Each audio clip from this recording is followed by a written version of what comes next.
afternoon to you. Hope you're having a great day. Thanks for joining Sports for CLE. I'm Dave Bacon. Indians getting ready to open up a series against the first place Kansas City Royals out in Kansas City. We'll talk a little Tribe, but we will talk plenty of Browns and plenty of Browns draft.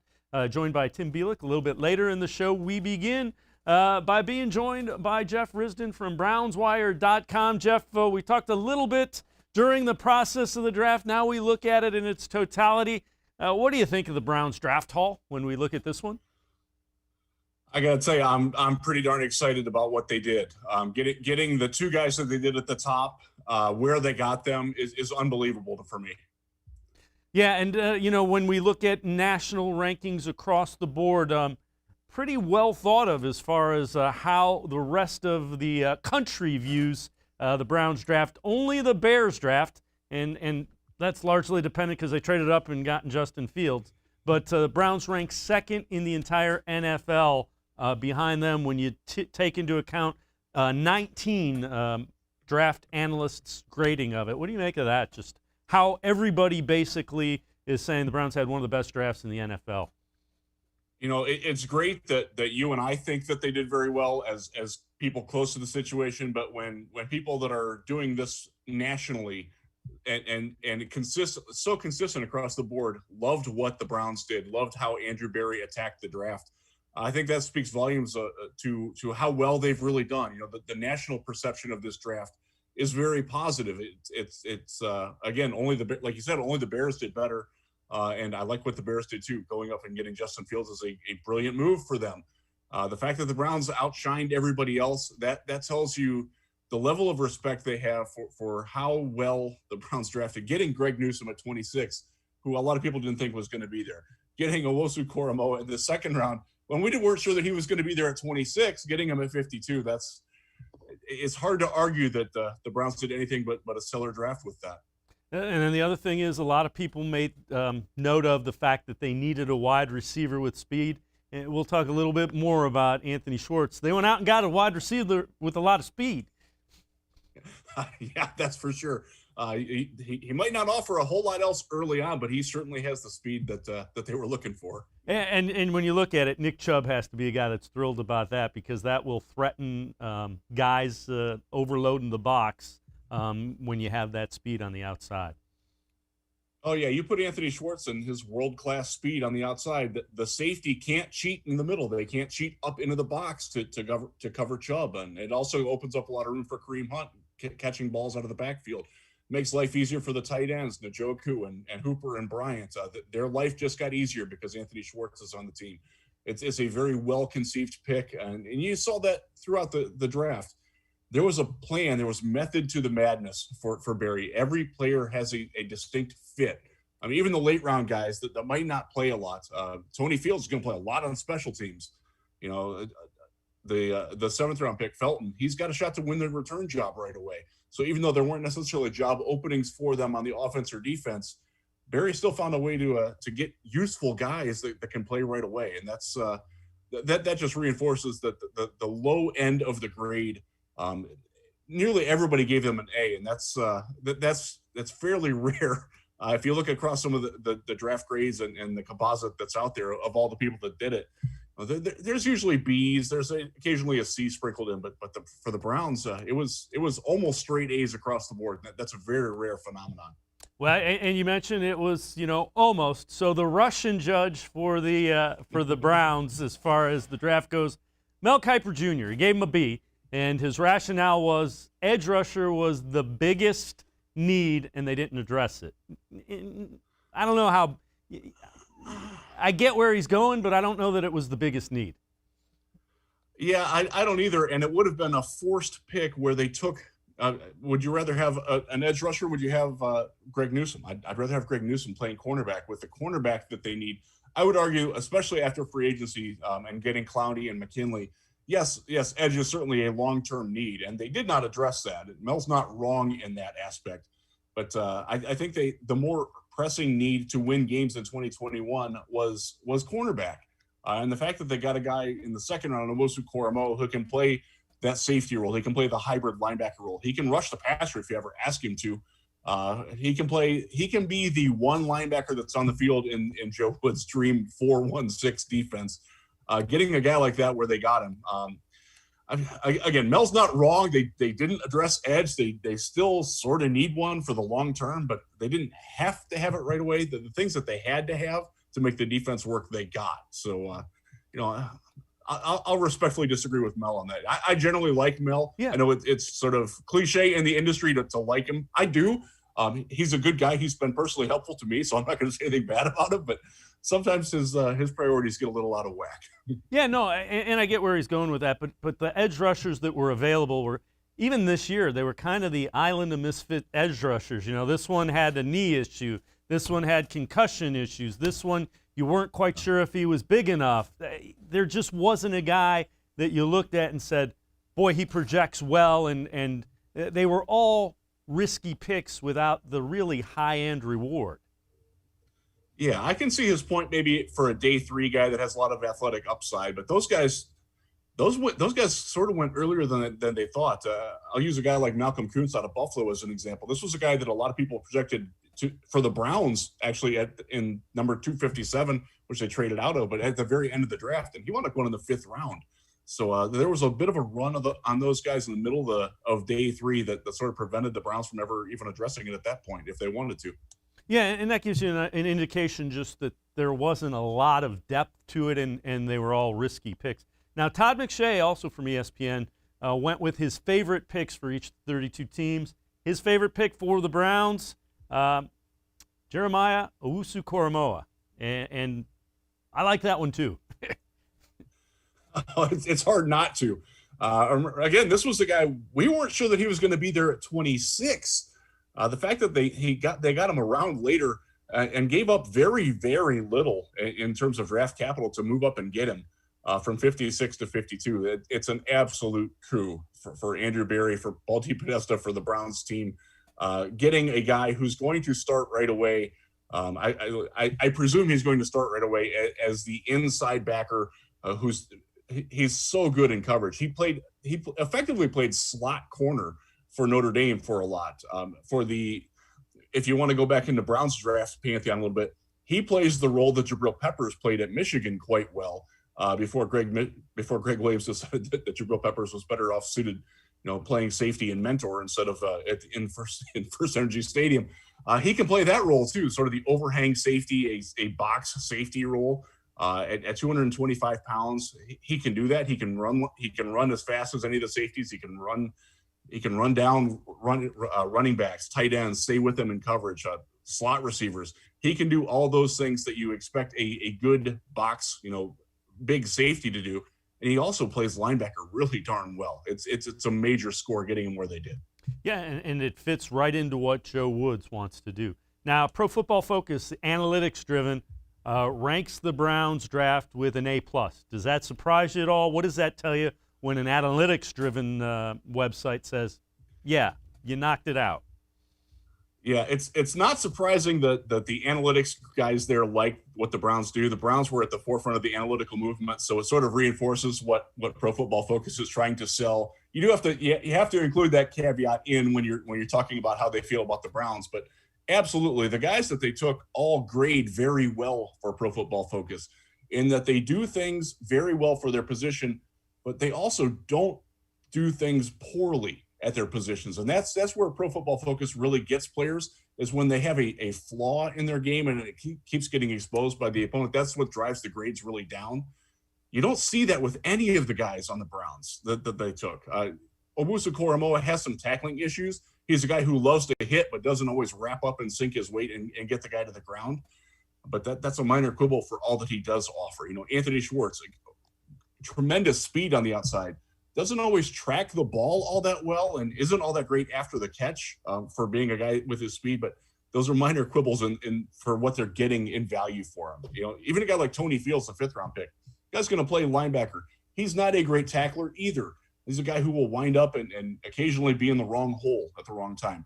But boy, on special teams, he is perfect for what they want to replace Tay Davis and Tavir Thomas as guys who can run down the field really fast, make plays, make good blocks on return teams. He's proven he can do all that at both Arizona and at West Virginia before he transferred. So yeah, it's not a surprise at all that Pro Football Focus loves what the Browns did. A+ is a little superlative, but I'll take it. Jeff Risdon from BrownsWire.com and I'm going to step aside, take a quick time out. On the other side of the break, we have some interesting video. Odell Beckham Jr. moving it, running, not cutting yet, but he is flying down the football field. We'll take a look at some video. We'll also take a look at just how fast Anthony Schwartz, third-round pick of the Browns, is. Sports4CLE will be right back. Stay with us.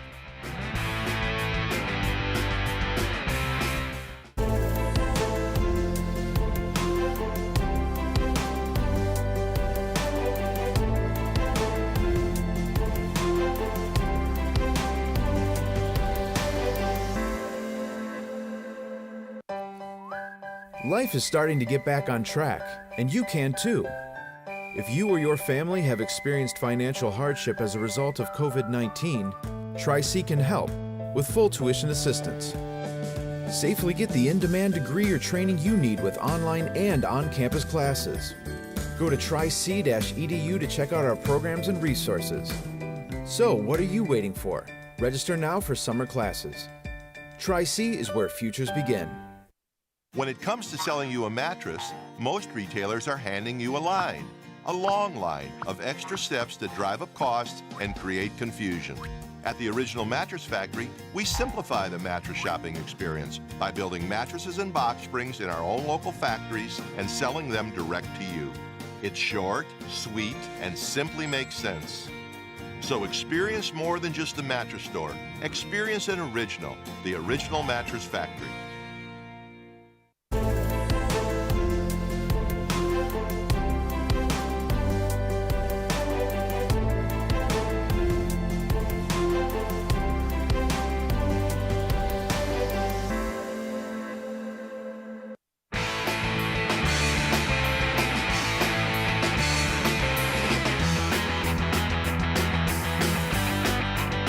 Sports4CLE continues. I'm Dave Bacon. We continue talking Browns football. One of the things we keep tracking is Odell Beckham Jr.'s rehab.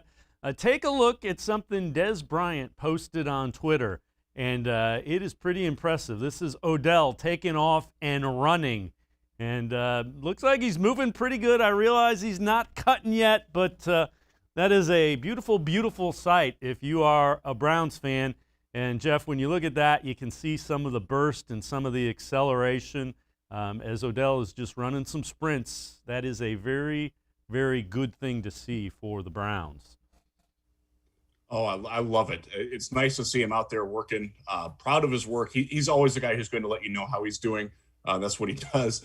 The fact that Des Bryant tweeted it out is somewhat interesting and ironic for Browns fans after the courtship that they had with him off and on for 2 years.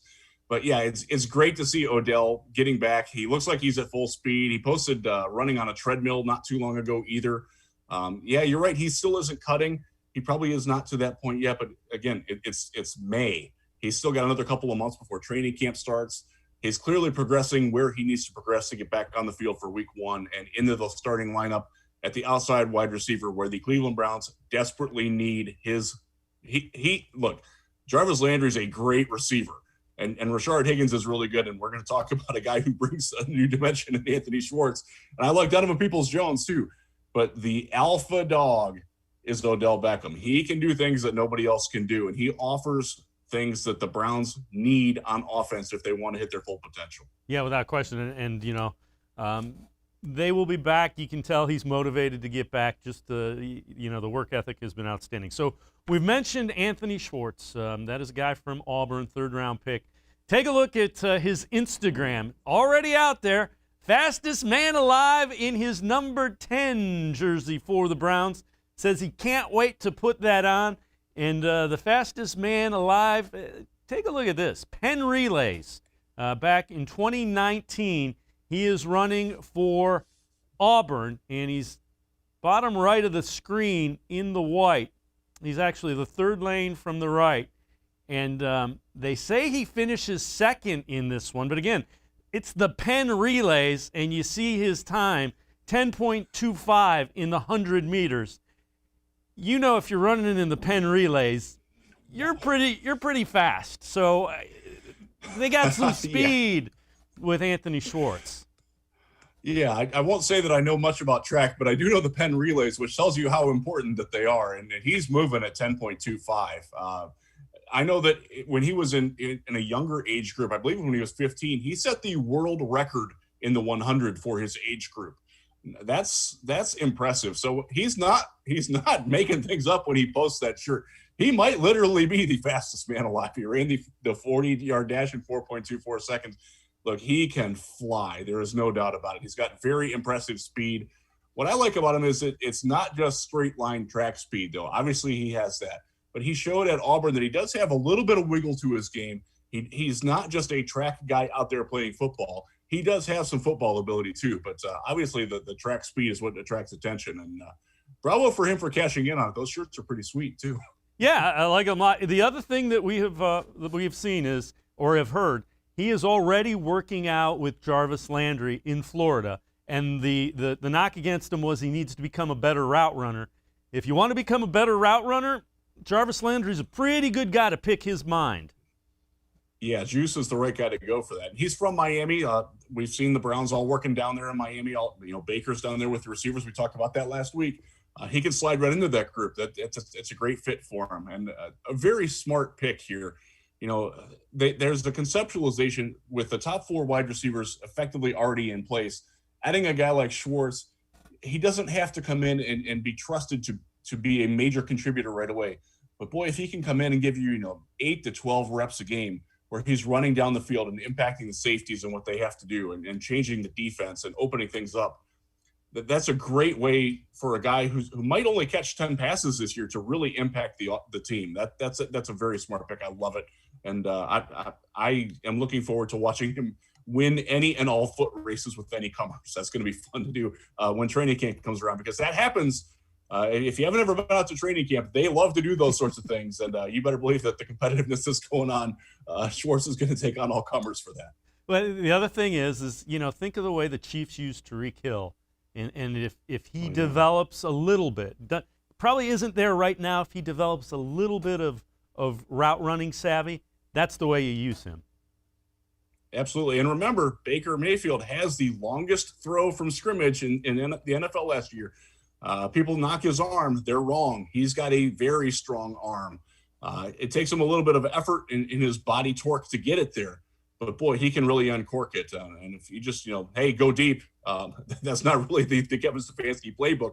But when things break down and the play goes south, he's got the ability to do that. And Baker can hit it. So it's a very fun combination. I'm looking forward to watching.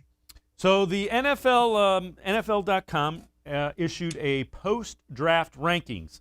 And the Browns check in at 6. That's up from 7, where they were by the NFL.com rankings, pre-draft. Buccaneers 1, Chiefs 2, Bills 3, Packers 4, Ravens 5.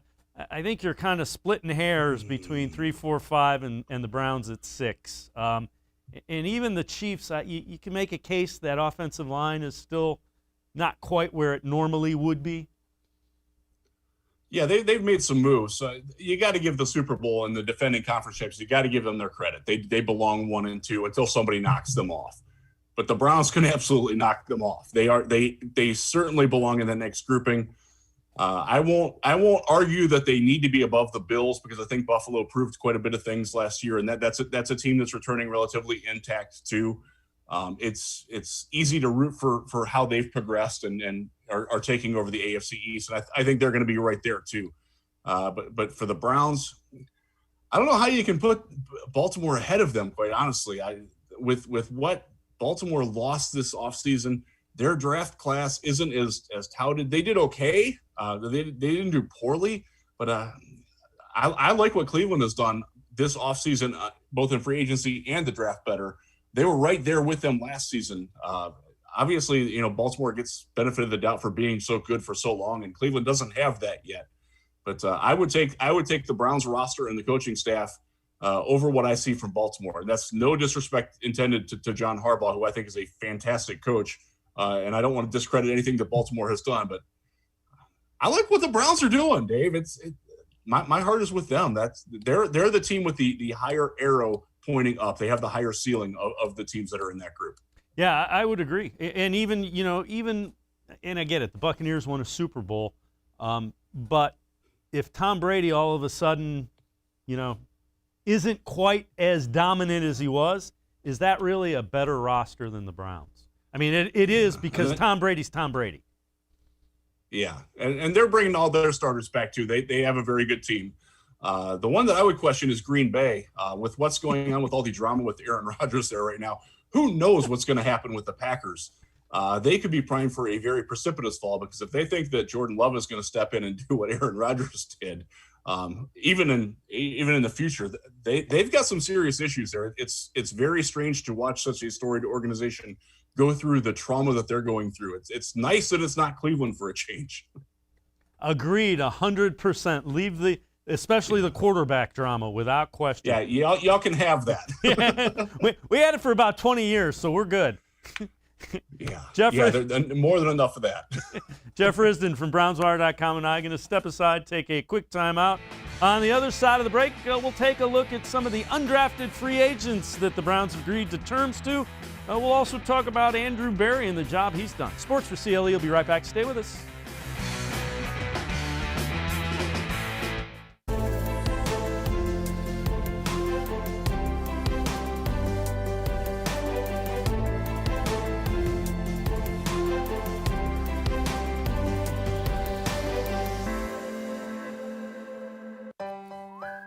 Life is starting to get back on track, and you can too. If you or your family have experienced financial hardship as a result of COVID-19, Tri-C can help with full tuition assistance. Safely get the in-demand degree or training you need with online and on-campus classes. Go to tric-edu to check out our programs and resources. So, what are you waiting for?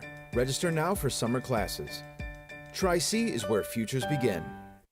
When it comes to selling you a mattress, most retailers are handing you a long line of extra steps that drive up costs and create confusion. At the Original Mattress Factory, we simplify the mattress shopping experience by building mattresses and box springs in our own local factories and selling them direct to you.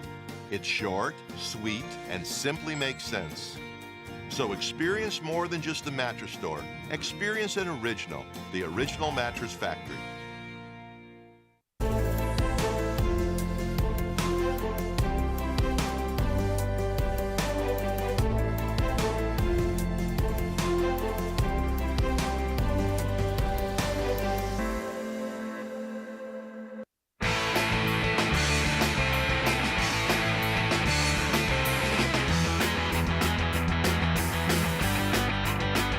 Welcome back to Sports4CLE. I'm Dave Bacon. We continue to talk Browns with Jeff Risdon from BrownsWire.com.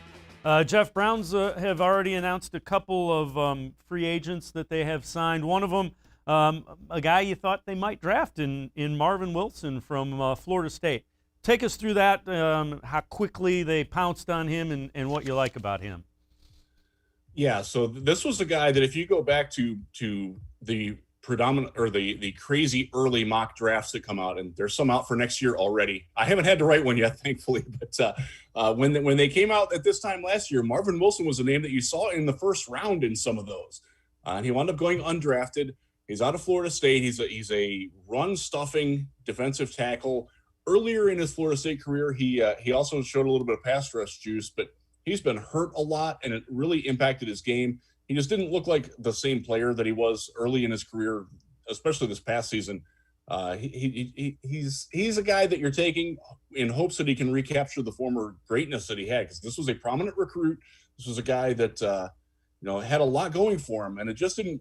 His college career just didn't pan out as it hoped. You're hoping that it works out for the Browns and that he can become a functional rotational piece on the defensive line. But this is a guy that they paid a lot of money to. You go back a year ago when they paid out a lot of money to Alex Taylor, the left tackle, as a developmental guy, where they had to outbid a lot of other teams. They did that this year with Wilson. He had a lot of different places he could have gone. He chose to come to Cleveland. The extra money certainly helps, but effectively they're paying him as a 6th-round draft pick. So that shows some level of commitment that Marvin Wilson's going to be around for at least a little bit, in hopes that he can be the guy that he was in 2017, 2018 in Tallahassee, because that guy is an NFL starter. The guy that we saw the 2 years after that, after the injuries piled up, not so much. But fingers crossed that it works out for him. Well, another guy is a cornerback from Miami of Ohio, Manny Rugamba, and that's a guy that started his career out at Iowa. So before you say, well, it's a MAC guy, he is a MAC guy, but he was also a Big Ten recruit. Yeah, he was, and he played fairly well at Iowa before he left. The opportunity presented itself at Miami to get more playing time, and he took it. He's a guy that he did not run well at Miami's pro day. I think he ran a 4.77 in the 40, which is just not NFL caliber. And there's a lot of talk that he's going to transition to safety. And the way he plays cornerback, you can see it. So this is a guy that maybe you spend a year with him on the practice squad, beef him up a little bit. I think he's at 198. If you want to get up to about 205, and he has the hitting, the instincts in the run game to switch to being a safety or a heavy slot corner, sort of in the way that MJ Stewart plays the role now. And maybe in a year or two, you've got a guy that can take over for MJ Stewart or push him off the roster with a little bit of a cheaper budget. So you're looking at a guy, again, low expectations, but there's something there with Rugamba. And I say that I'm an Ohio Bobcat. It pains me to talk nice about some Miami players, but I'll give it up to him. He's got a shot. Well, and keep in mind, in a perfect world, the Browns would like to play 3 cornerbacks, 3 safeties a lot. So you're going to need raw numbers at those positions as well. Yeah, definitely. And again, just being on the practice squad with the amount of injuries they've had in the secondary, having healthy bodies back there just to practice so the offense can get their reps in, that's an underrated and underappreciated thing that they learned last year the hard way. They were literally signing guys off the street at 10 a.m. to practice at noon so they could have enough guys to practice. Let's hope they don't run into that problem again. But a guy like Rugamba can at least fill that role for him as a rookie. Now, the other thing, shift gears a little bit. Every time I look at what Andrew Berry has done, I kind of go, wow, I get that. Yeah, I get that. Yeah, I get. So there's a plan, there's a target, aggressively goes and does what he thinks the team needs. And that the fact that he has a plan and he sticks to it, he doesn't deviate from it. They're not reaching for players at positions of possible need. To harken back to what we were talking about with the edge rushers, the value wasn't there. They didn't force it. They took guys that fit what they wanted to do. They had 114 guys on their draft board. They didn't take anybody that wasn't on that board. And I think that's a critical thing. They got some value with a trade that they made. So they have an extra pick for next year.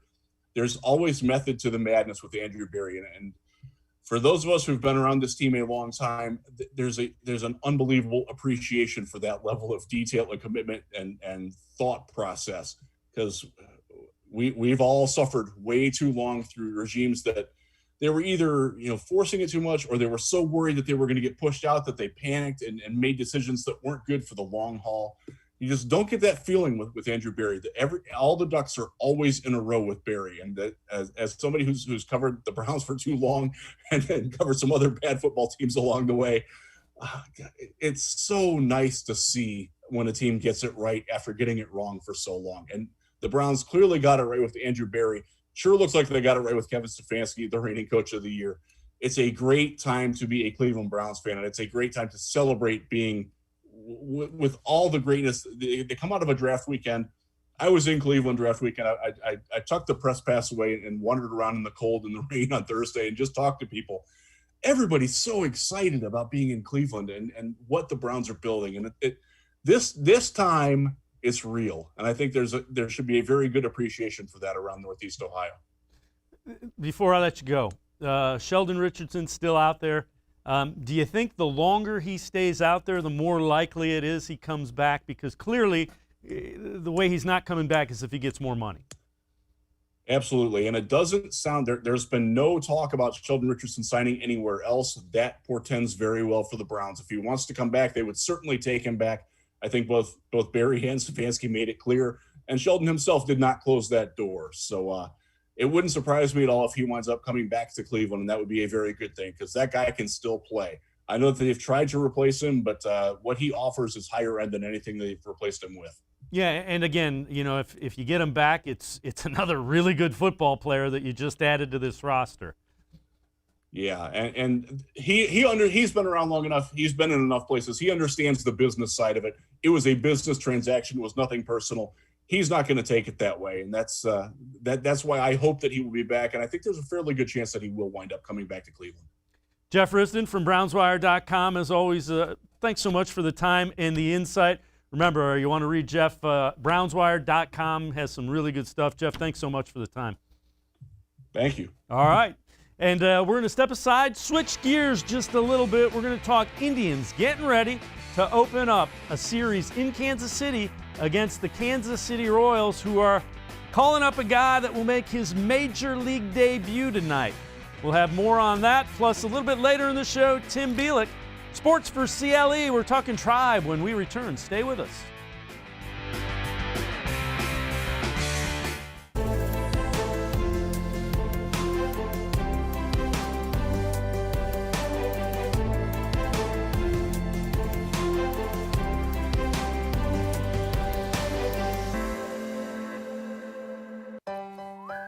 Life is starting to get back on track, and you can too. If you or your family have experienced financial hardship as a result of COVID-19, Tri-C can help with full tuition assistance. Safely get the in-demand degree or training you need with online and on-campus classes. Go to tric-edu to check out our programs and resources. So, what are you waiting for? Register now for summer classes. Tri-C is where futures begin. When it comes to selling you a mattress, most retailers are handing you a long line of extra steps that drive up costs and create confusion.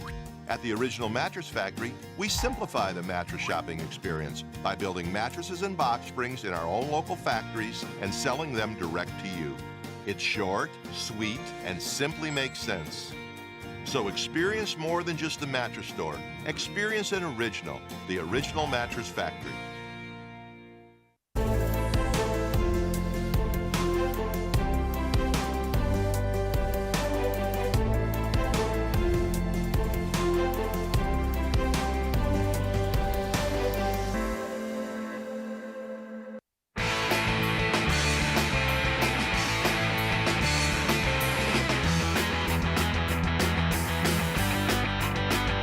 Welcome back to Sports4CLE. I'm Dave Bacon. Indians getting set to open up a series in Kansas City against the Royals.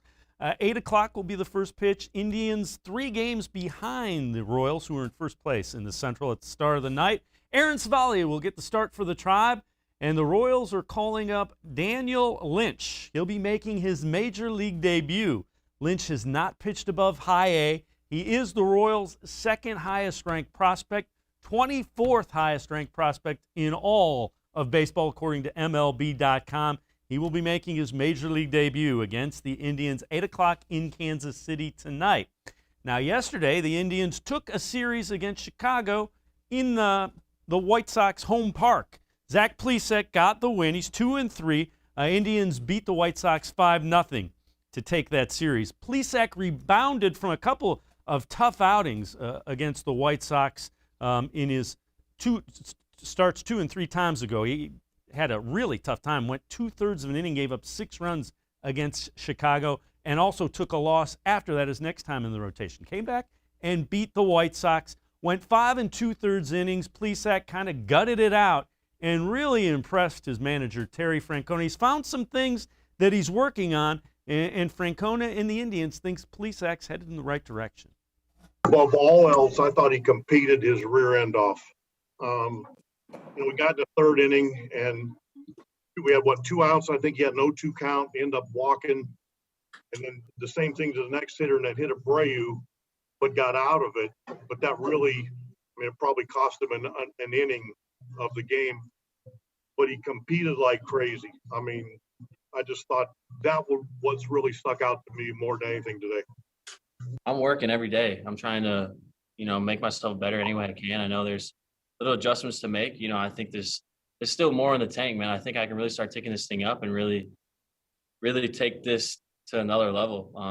I feel like I'm in a good spot right now. Some of my sliders are clocking at 91, so I gotta make sure the shapes are still there. But the ball feels like it's 3 ounces in my hand. So I'm I feel good. I feel confident with every pitch. My changeup still got the action it has. My curveball's really coming along. Got some really good depth. if we can start riding that heater from 5 to 7, I mean, shoot, we'll be in a good spot. Yeah, I know they wanted to get him more against his front leg. And because of that, you're seeing a little bit more fastball.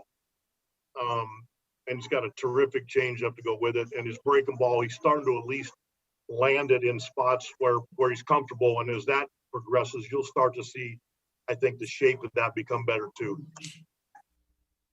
Terry Francona talking about Zach Plesac. Plesac 2-3 on the year, a 4.78 ERA. Again, that ERA is a little misleading. Had 2 really bad starts against the White Sox. Gave up 6 earned and 2 1/3. That'll kill an ERA.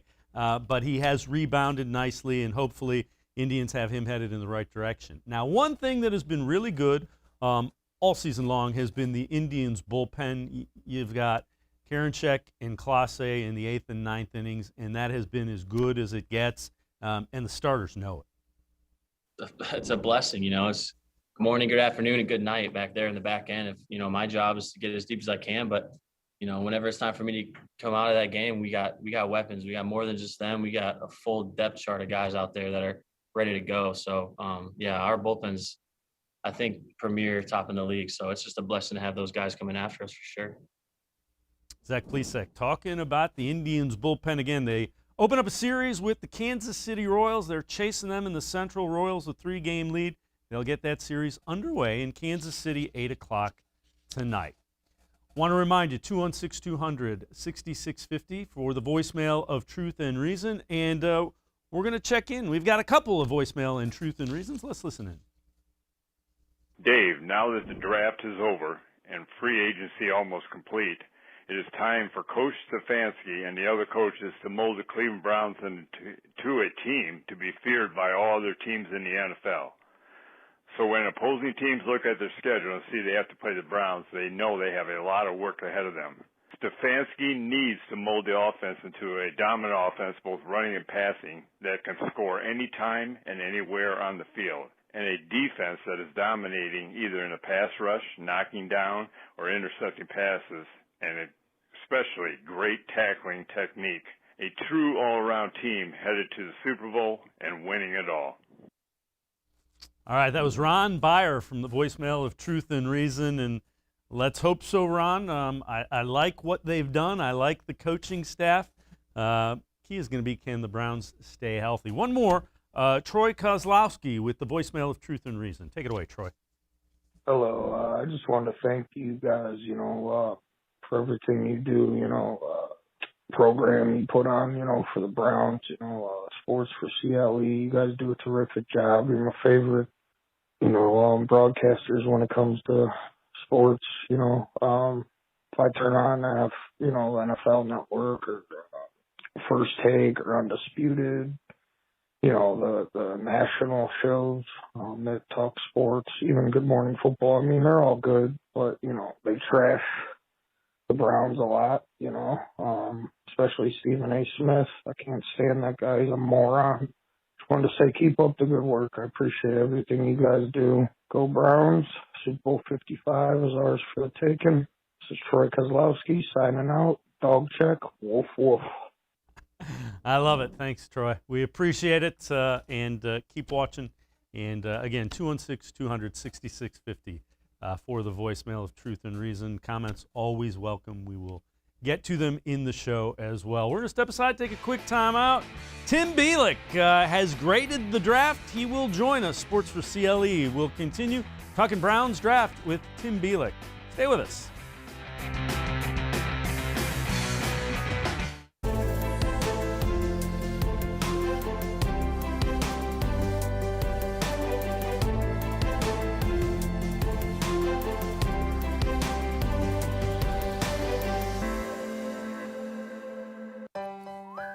Life is starting to get back on track, and you can too. If you or your family have experienced financial hardship as a result of COVID-19, Tri-C can help with full tuition assistance. Safely get the in-demand degree or training you need with online and on-campus classes. Go to tric-edu to check out our programs and resources. So, what are you waiting for? Register now for summer classes. Tri-C is where futures begin. When it comes to selling you a mattress, most retailers are handing you a line. a long line of extra steps that drive up costs and create confusion. At the Original Mattress Factory, we simplify the mattress shopping experience by building mattresses and box springs in our own local factories and selling them direct to you. It's short, sweet, and simply makes sense. So experience more than just a mattress store. Experience an original, the Original Mattress Factory.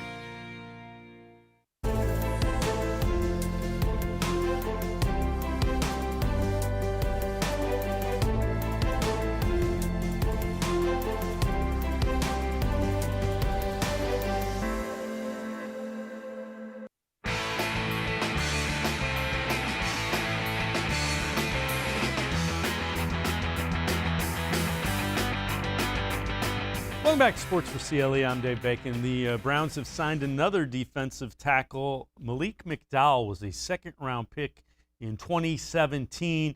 Injured in an ATV accident, has also had some legal troubles. But Malik McDowell, big defensive tackle, signed by the Browns. Let's welcome in Tim Bielik, draft analyst for cleveland.com, as well as the Plain Dealer. Tim, yeah, you graded the draft. Take me through it. Take me through the Browns grade. What did you think, and what did you like? I gave the Browns an A for this draft. I thought Andrew Berry did a tremendous job of being patient. You know, things fell into place for him, particularly in the first round with Greg Newsome, the corner from Northwestern, falling to them. I was kind of thinking for the draft that it was likely there was a chance they weren't going to get one of those guys to fall, especially after J.C. Horn and Patrick Surtain went inside the top 10, So I was kind of concerned they weren't going to get him. They fell to him perfect. They fell right to them at 26th in the second round. Jeremiah Owusu-Koramoah, which arguably you can make a case for that being the steal of the draft right there. Then I thought they made some good value picks in day three. James Hudson, got good value as a swing tackle, possibly. Tommy Togi, I loved his ascendancy coming out of Ohio State. I thought he played his best football towards the end, which stood out to me. And then the sixth round, you got a little utility offensive player in Demetric Felton, who showed a lot of ability to catch the ball out of the backfield. Another fun piece for Andrew Berry to work with. Yeah, and it's really interesting that he didn't panic, because like you, when I saw those two cornerbacks go before 10, I was like, ooh, they're probably not going to have a cornerback there. And, he did. He waited in the second round and knew exactly where to go. I think when drafts unfold, it's a sign of preparation. People say, well, they got lucky. I think they were prepared for situations and were ready to react to them, is usually what happens with good organizations. Yeah, I would agree with you. I mean, I'm looking at this first round again.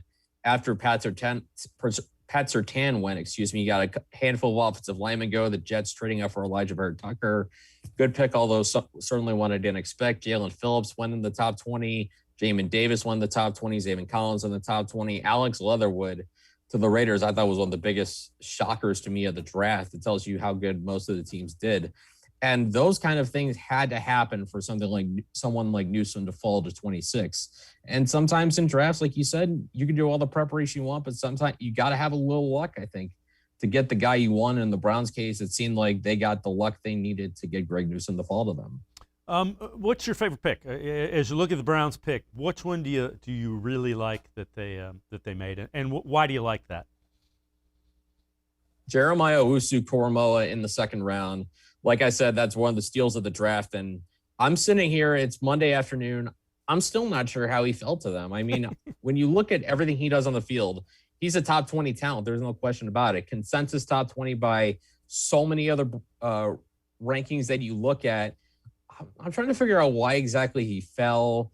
There's all the stuff, maybe he is because he doesn't play one particular position, it's a certain fit for certain teams. You need to create a defensive coordinator. Isaiah Simmons struggled in his rookie season, and JOK is kind of a very similar player. But I think at the end of the day, I mean, to get a player of top 20 talent with the 52nd pick, it's a great job by Andrew Berry. Now it's going to be on Joe Woods trying to figure out how to get the most out of him and where they want to put him, especially early on, to let him get up to speed to the NFL pace of the game and to really feel comfortable so that as he continues to grow, they can expand his role more and more. But talent-wise, I don't think there's not much Owusu-Koramoah can't do, I don't think. Yeah, and you know, I heard some of the people say that they thought he fell because of Simmons struggling. The difference is Simmons was, I believe, the 8th or 9th pick overall. Owusu-Koramoah was the 52nd. There's a big difference as far as risk reward goes with those two different picks. And Andrew Berry didn't take him at 26. He took him at 52. Yeah, and it's a pick that if he made the pick and selected Jeremiah Owusu-Koramoah at 26, I don't think many Browns fans would have complained with that either. So to get him at 52 is just an absolute steal. And you could argue, like I said before, you can argue it's the steal of the draft. And the Browns have a place in their defense where he will fit like a glove. I mean, if they could have said, we need a guy who can do this, and this to play this position, Owusu-Koramoah fits the boxes they're looking to check. Yeah, absolutely. We know Joe Woods wants to play multiple safeties, extra defensive backs, take some linebackers off the field. It could be a situation where if they want to go to a base 4-3, they could put a JOK in there as a linebacker, kind of in that pseudo linebacker safety position to add more speed out there. Nickel, you could put him out there as a third safety, kind of rotate him with Ronnie Harrison in that situation. And he's a guy who can cover the slot too. He's not just a guy that covers tight ends. There was a play I was watching more of the highlights of JOK. There was one play where he's covering Amari Rodgers in the Clemson game. Rodgers makes a catch, and then Owusu-Koramoah comes right behind him, pops the ball out with the right hand, forces a turnover. And that's the big thing with JOK is it's versatility, but he is just plain and simple a playmaker. And if you're a creative defensive coordinator, you find a way to get him on the football field because he just makes plays, and you can never have enough of those guys on the defense. Who do you think has a chance to be a sneaky, really good pick later in the draft for the Browns? When you look at what they did outside of the first two rounds, who do you think we could look back in a couple of years and go, man, that was a good pick? I'm going to go Tommy Togiai out of Ohio State. I mean, like I said, he had a really great year his junior year, had 3 sacks against Penn State. You could argue he was the best defensive player on the field for Ohio State against Clemson. He was out against Alabama due to COVID protocols, and you could see the kind of difference that made in the Ohio State defensive line. And Togiai is just such a strong player. I think that's the biggest thing that stands about him. He's just a very strong guy in the middle. The Browns needed more defensive tackle depth with Larry Ogunjobi moving on, with Sheldon Richardson going to free agency. They needed another guy. And Togiai, I think we may not see as much from him this year. It could be a similar role to what Jordan Elliott had in 2020. But I think his power and his quickness on the interior has a chance to be really effective, especially in the run game. What about Felton? What do you like about him? How did he end up being so late? There were some people that thought he would go a little bit earlier. I saw people that thought he might go in the 4th round. What is it about him that is intriguing? I think it's his versatility. I think that's the buzzword, we've heard from everything the Browns have done this season. The key word is versatility. And with Demetric Felton, this is a guy who could have played running back or receiver in the NFL. It seems like the Browns want to play him at running back. And I think that there's a lot of value to that. He can catch a lot of passes out of the backfield. There was a game against Washington State where he had a 94-yard touchdown, just kind of this out and in route over the middle, and he just kind of ran away from everybody. And then there's also this bit where he's a really good kick returner. In that same game, he took a kickoff 100 yards for a touchdown.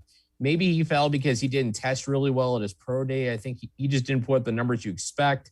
But you look at this guy, Demetric Felton. He had a good Senior Bowl week, really stood out. And I think in the 6th round, you want to just go for value, go for guys that are going to have any sort of impact. And I think Felton's got a chance to be an interesting chess piece out there for Kevin Stefanski. Tim Bielik and I are going to step aside and take a quick time out. On the other side of the break, we'll talk about what the other teams in the AFC North did in the draft. We'll also take a look at some areas that the Browns might be looking to address as they move forward. Sports4CLE will be right back. Stay with us.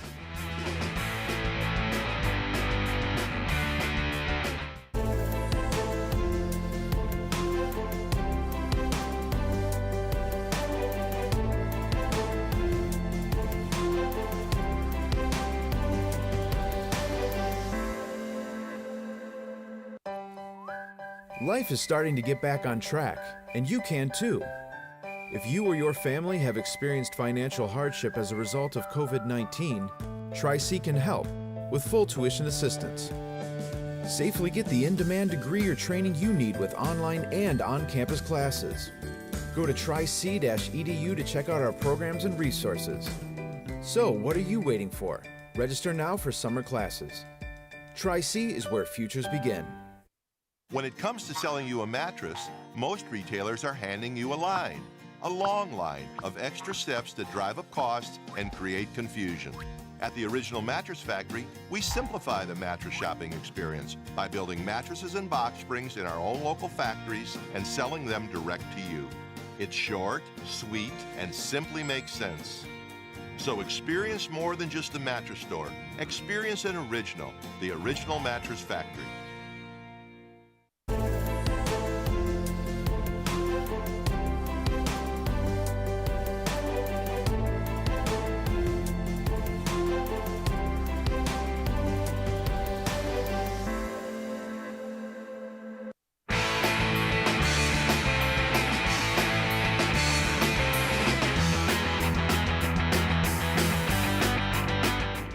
Sports4CLE continues. Thanks for hanging with us. I'm Dave Bacon. We continue talking Browns draft with Tim Bielik, draft expert for cleveland.com, as well as the Plain Dealer. Tim, are there any areas that the Browns you think should have addressed that they didn't address, and what do you make of that? That whole, areas they didn't address. Yeah, I think edge rusher is the one that kind of sticks out. I'm looking right now at the draft, how it kind of played out the first round. After Greg Newsome goes off the board, you have 4 of the final 5 picks in the first round were edge rushers. And I think that was kind of the worry area where some of those guys would go. Joe Tryon going early hurt, Peyton Turner going early hurt, and then, going later into the second round, obviously JOK still on the board. It's understandable why they went ahead and got him. But then, more guys came off. And I think by the time Joseph Osai came off in the third round, I think maybe the top guys they would have liked to have at that position were gone, in which case they kind of moved to different positions. I do agree edge rusher was a need, but I think with Tack McKinley, with Jadeveon Clowney, you at least got some 1-year stopgaps before you go into 2022. And I did a look already at 2022, and I know this is a year down the road, but this is potentially a very good defensive end edge rusher class, particularly, in the Big Ten. You got Zach Harrison of Ohio State, Aiden Hutchinson from Michigan, who until he opted back into college football, he opted out of the draft. I thought he could have been a first-round possibility. I love his ability, and I think he's going to be fun to watch in 2022. There's others I like, particularly in the Pac-12, Kayvon Thibodeau of Oregon, Drake Jackson out of USC. There's plenty of edge rushers there for them if they need to go for one. If Tack McKinley and Jadeveon Clowney are around for 2022, maybe that's the time you target that position.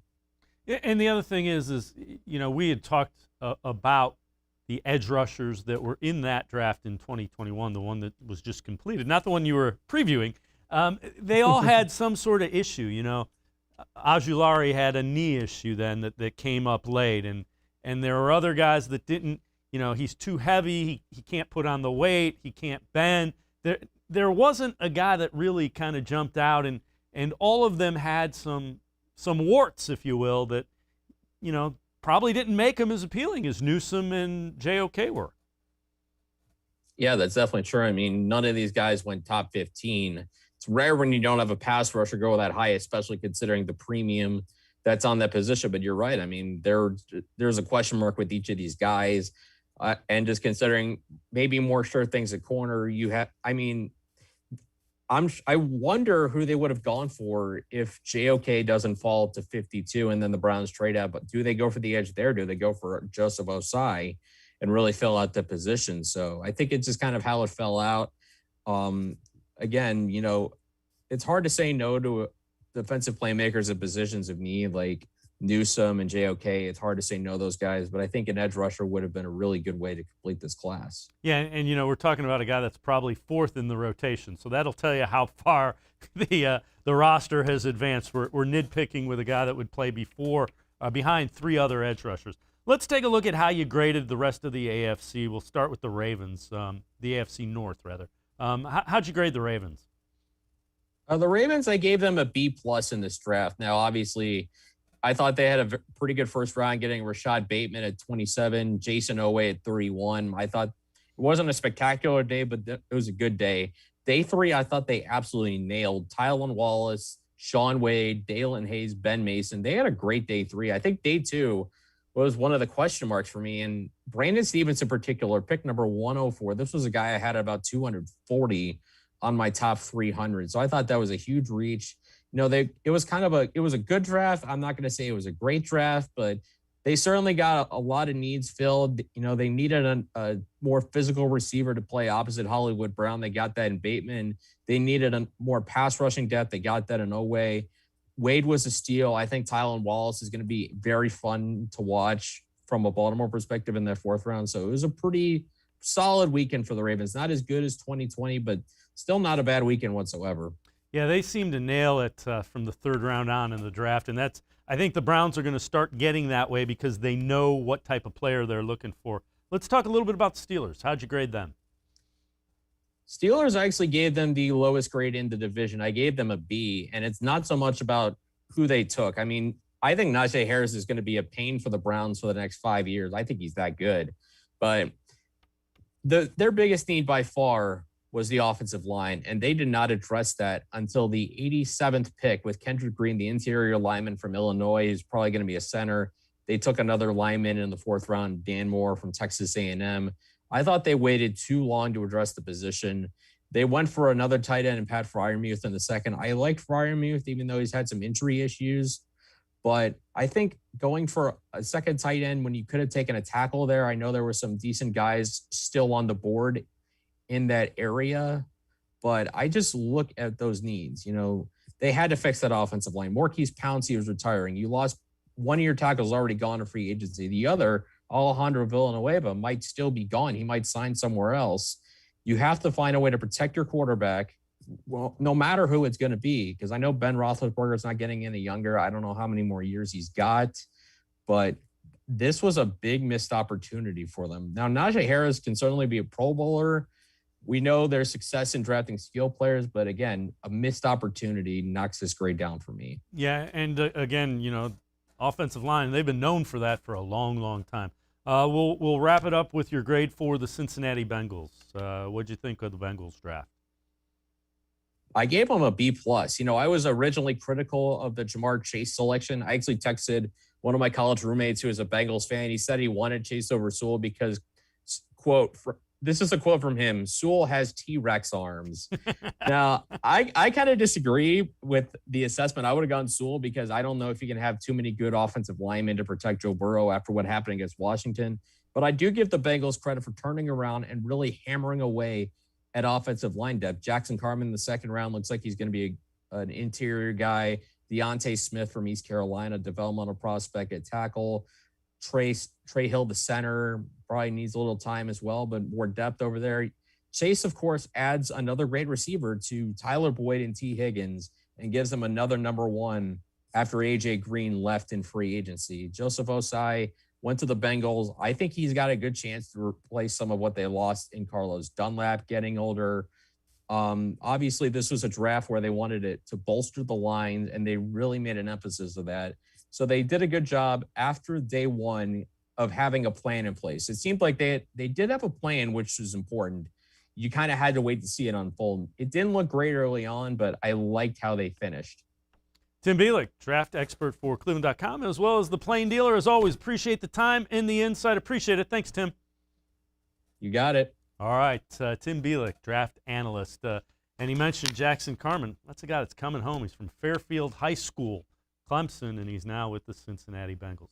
That'll do it for us here on Sports4CLE. We will see you again tomorrow, Tuesday at 4 o'clock. Stay safe. Have a great day, everybody. We'll see you tomorrow at 4.